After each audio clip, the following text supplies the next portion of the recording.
बहुत ही अहम टॉपिक, संजीदा टॉपिक जिस पर मैं बात करना चाह रही हूँ। बेऔलादी एक ऐसा टॉपिक है जिस पर हमारे यहाँ बहुत कम बात की जाती है, और जो बात की भी जाती है वो ख़वातीन के बांझपन से मुताल्लिक है। मर्दों की बात कोई नहीं करता।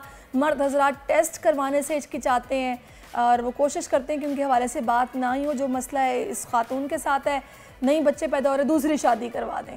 इस हवाले से ताज़ा रिसर्च जो अभी सामने आई है, पाकिस्तान में 40 लाख से ज़ायद जोड़े बेऔलादी का सामना कर रहे हैं, और इनमें बेशतर केसेस में मसला ख़वातीन के साथ नहीं मर्दों के साथ है। 40% मर्द इनफर्टिलिटी का शिकार हैं, और इसी हवाले से वहीं आज हम बात करेंगे। एग्जैक्टली जी, बहुत ज़रूरी है क्योंकि ये एक टैबू बनता जा रहा है। और हमारे यहाँ ख़ानदान की सोच ये है कि जी जो हमारा लड़का है ना, ये तो बिल्कुल 100% 100% ऐसा है कि इसमें कुछ ऐब हो ही नहीं सकता। जो भी प्रॉब्लम है वो जो लड़की हम ब्याह के लेकर आए हैं उसमें है। और इस टैबू को ही दूर करने के लिए आज हमारे साथ इसी फील्ड के एक्सपर्ट डॉक्टर हिलाल माहपुरी मौजूद हैं। हमारे बड़े ऑनर की बात है, उन्हीं से बात करते हैं। अस्सलाम वालेकुम डॉक्टर साहब।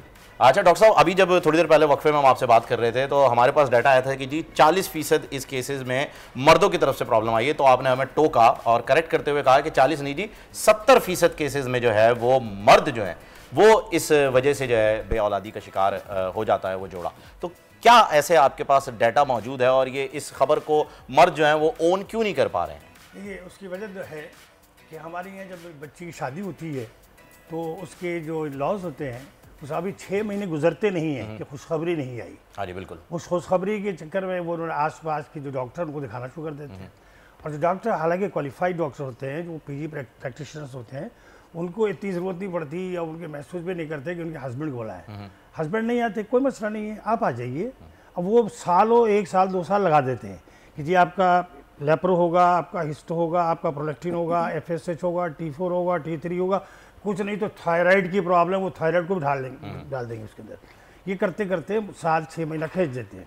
साल 6 महीना खींचने के बाद से उस वक्त तक नहीं देखते जब तक उसको पूरी कंप्लीट इन्वेस्टिगेट कर लें। जब थक हार गई उसके बाद से बुला लीजिए, अपने हस्बैंड को लाते हैं। अब हस्बैंड को इन्वेस्टिगेट करेंगे, जब हस्बैंड को इन्वेस्टिगेट करेंगे तो पता चला कि मुझे एजोस्पर्मिया निकला। There is 2 type. ये क्या है? हाँ, एजोस्पर्मिया जिसमें स्पर्म नहीं होते, मैन्युफैक्चरिंग नहीं होती, ठीक है। दूसरा होता है oligospermia, less mortality, less count, less उसके अंदर जो चीज़ें होती हैं उसकी तादाद कम होती है। It can be treated by the medication. सही, मेडिसिन से ये इलाज किया जा सकता है। एजोस्पर्मिया का है, उसके अंदर 2-3 चीज़ें होती हैं। या वेरिकोसील होगा जो उसमें कोई ऐसा गुच्छा है जिसको टर्न करके वो आप आ नहीं रहा है एजुकुलेट के बाद, या तो इसकी वो ब्लॉकेज होगी या मैन्युफैक्चरिंग। अरे डॉक्टर साहब, यहाँ मैं सॉरी आपको रोकूंगा माजरत के साथ। मैं चाहूँगा कि आवाम जो इस वक्त देख रही है उनके लिए बहुत ही ज़्यादा टेक्निकल टर्मिनोलॉजी आप यूज़ कर रहे हैं, तो उनके लिए आसान लफ्ज़ों के अंदर अगर आप बताएं कि जी ये मसाइल जो मर्दों में आ रहे हैं इनकी वजूहत क्या हैं, और मर्दों को इस बात का एहसास, ये जो आपने बताया कि साल 1.5 साल तक औरत का इलाज हो गया फिर हुआ, तो क्या ये मुमकिन है कि इतनी दवाइयाँ खाने के बाद अब औरत में भी कोई बीमारी आ गई हो? क्योंकि 1.5 साल तक तो वो उस चीज़ का इलाज करा रही है, बीमारी उनमें आई नहीं। जहाँ तक अब मैं इसको प्रैक्टिस कर रहा हूँ सिंस लास्ट 40 ईयर्स, 40 साल हो गए मुझे। Only infertility, nothing to do. तो इसके अंदर जो हमने अब तक देखा है औरतों के अंदर में, ये देखिए औरत का मामला क्या है। औरत को जिस तरह से चाहे आप अभी आप औरत को लेके जाइए डॉक्टर के पास, डॉक्टर कहेगा ये जिम्मेदार। आप लेके जाइए किसी पीर साहब के पास, बोलेंगे ये जिम्मेदार, बोलेंगे नहीं इस पर किसी ने बंदिश की है। तो टैबू बन गया ना, ये तो हमारा बन गया, ऐसा नहीं है।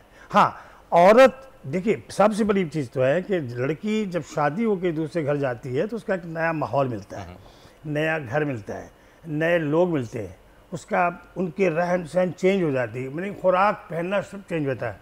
तो वो डर के खौफजदा जब रहती है तो उसकी कोई एबनॉर्मलिटी नहीं होती। मेडिकल साइंस में जब मैं जहाँ तक बताता हूँ कोई हार्मोनल एबनॉर्मलिटी नहीं होती है।